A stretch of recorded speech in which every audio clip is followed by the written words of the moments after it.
Thanks for tuning in again.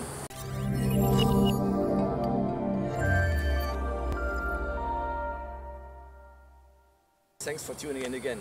Today we're going to be talking to Bob Carr, the longest serving Premier in the Australian history. Bob, you have become very health conscious in the last couple of years.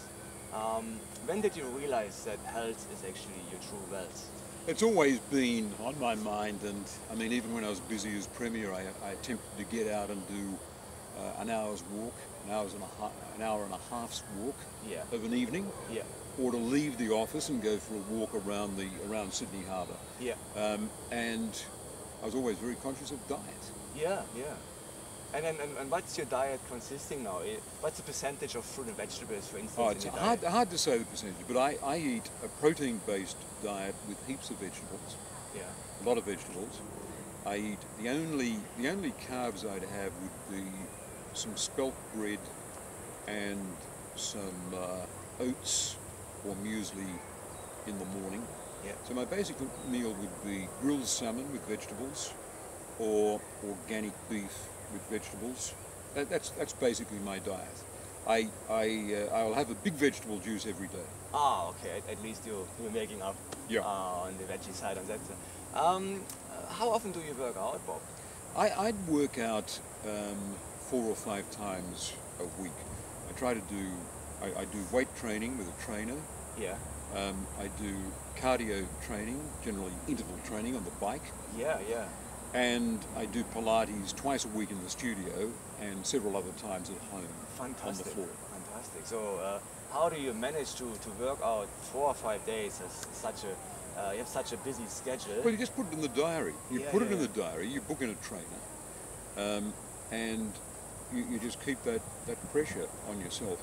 If you've got a trainer, then even when you don't feel like it, it's still there, and you're still doing more than you would do on your own.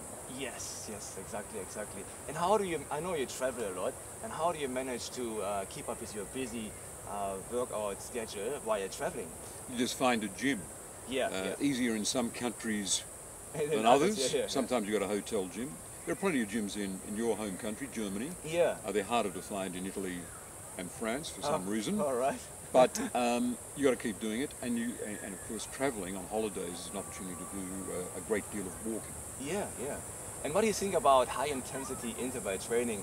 Similar, we've done a few workouts together. I accept the scientific evidence that the way to lift your cardio capacity and to lose weight is intervals. It's the intensity of the training rather than the amount of time.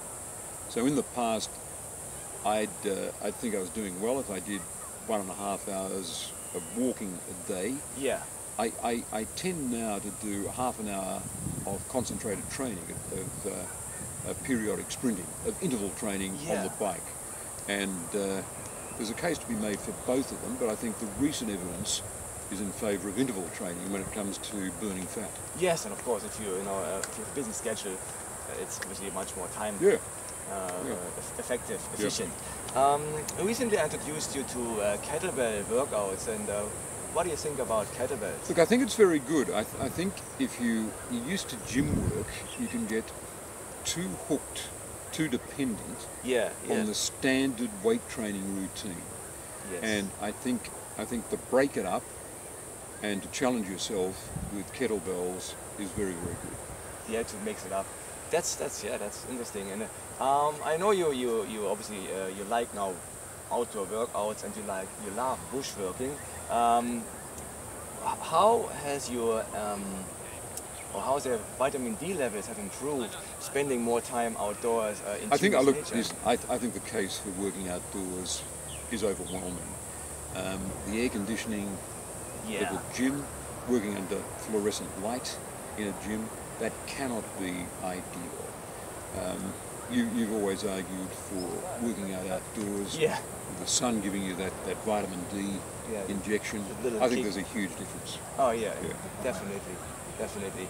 I believe you have done a lot of research in the fields of salts and fats. Would you like to share some of the facts and discoveries you made along the way with our viewers? None of us need added salt. Salt is in the bread, it's in the pasta, it's in the tin food. It is everywhere.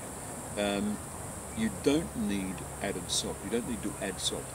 When you go to a restaurant, you just say routinely, no salt with that. No salt with that. Yeah. And they say, oh, there's a bit of salt in the sauce, and you've got to say, yeah, but I mean, don't put any more in. No extra salt. And I just think we now know that there are good fats, the fats you get from avocados or from nuts, and we need them. We need more than we've been having. But I think minimising... I think when it comes to desserts, for example, nothing could be worse than that combination of fat and sugar. Yeah.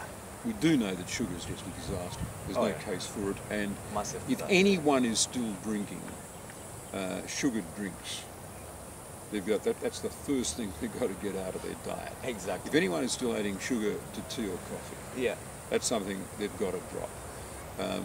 Sugar shouldn't figure in our diet at all. There's no case to be made for it. Yes. What lifestyle adjustments have you made in the last 5 to 10 years, and what benefits? Well, the big one is giving up alcohol. Yes. 2 years ago, I just gave it up. That is a fantastic. I'm someone who enjoyed a Pinot Noir or a Merlot. Yeah. But a doctor said to me, you can't drink and be slim because the sugar in alcohol goes round your middle. It's programmed by DNA to land in your middle, and you will not have slim hips, a flat stomach, male or female, if you're imbibing those glasses of red wine every evening, even the moderate quantity that we're told by some people is an antioxidant boost. I think that's crap. I think you get the antioxidants from the fruit and vegetables. Exactly. The notion that you get it, you need to get it from sugary wine is simply bogus.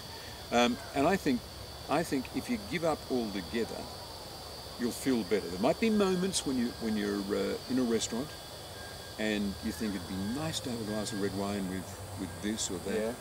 But when you leave the restaurant and you're clear-headed and you haven't paid an extra $100 because of the wine you've had, then you see the advantage of simply saying no to alcohol.